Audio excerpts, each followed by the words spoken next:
আমার তো সুদের ওয়াজ করতে এখন ডর করে, কারণ কি জানা আবার হয়, আমার তো সমস্যা, আমি একটু বিপদে আছি বাজান।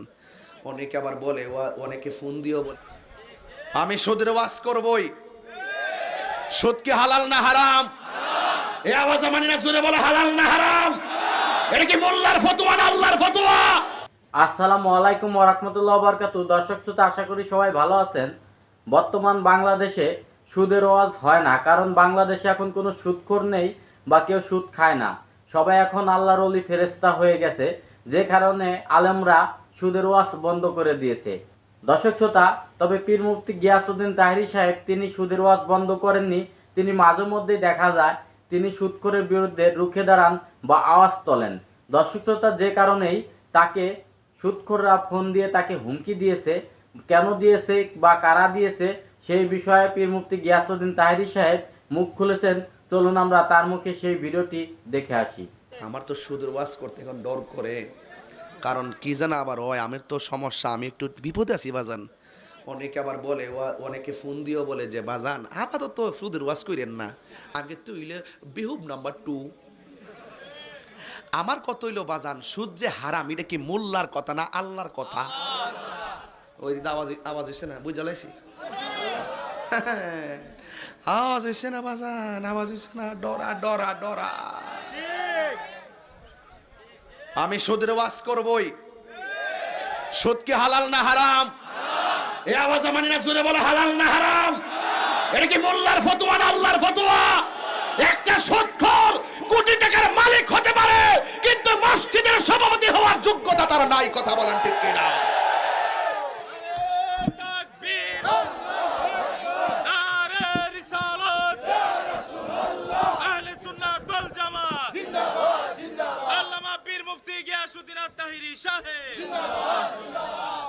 সুদ করে শাস্তি আসেনি?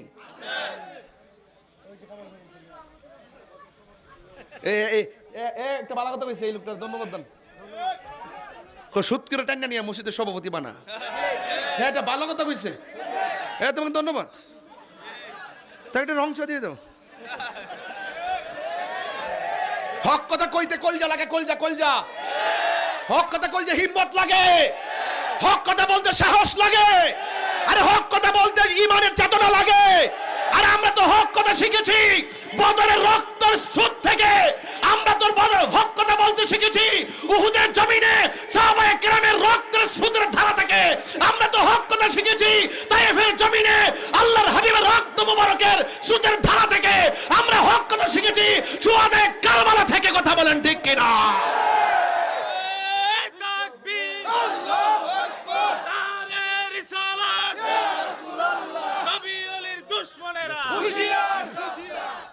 হক কথা কস না বলে,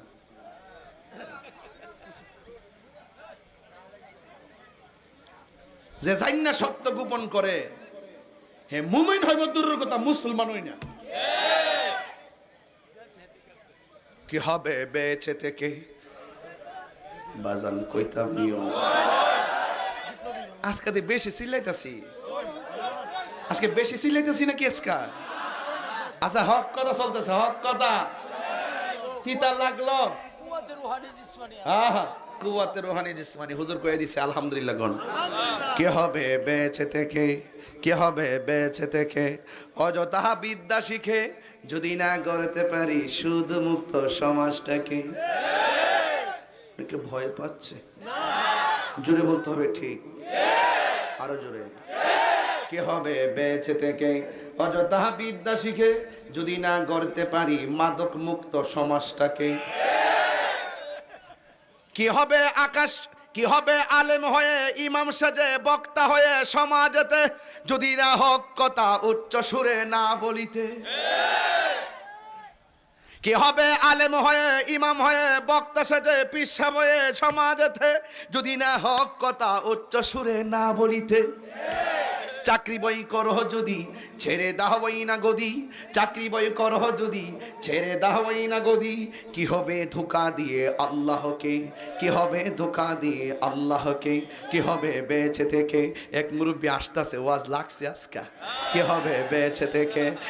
90 বছরের বেড়া জন আসতেছে, বেড়া বুঝ জ্বালাইছে, বেড়া কাইত বুঝে সর্দার আছে, কি হবে বেঁচে থেকে। অযথা বিদ্যা শিখে যদি না করতে পারি শুধু মুক্ত সমাজটাকে, কথা কোন ঠিক কিনা। কি হবে আকাশ চুয়া বিলাসবহুল বাড়ি গাড়ি, না খেয়ে কত মানুষ পর পারে দিচ্ছে পারি। কি হবে আকাশ চুয়া বিলাসবহুল বাড়ি গাড়ি, না খেয়ে কত মানুষ পর পারে দিচ্ছে পারি।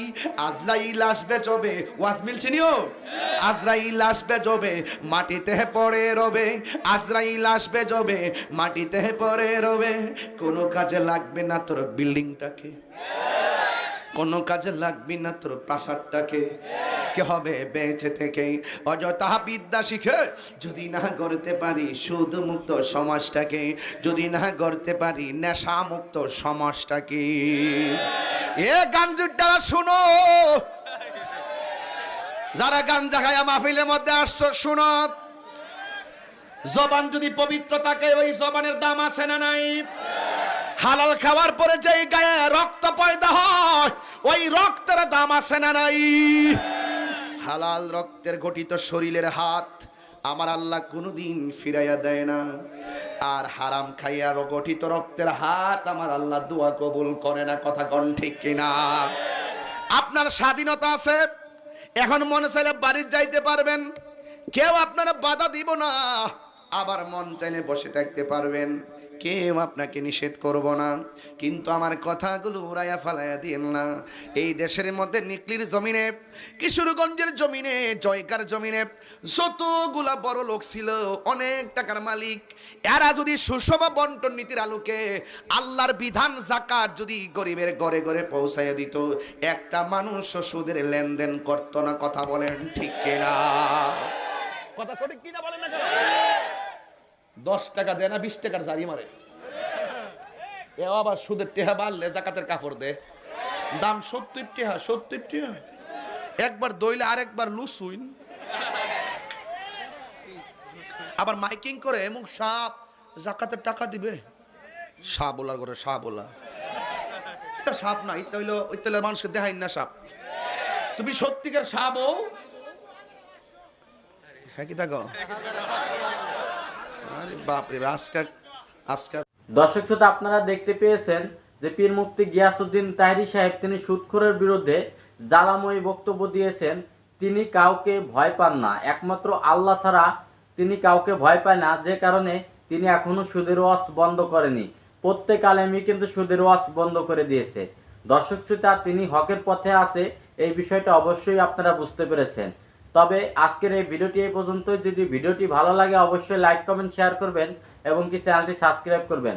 আল্লাহ হাফেজ।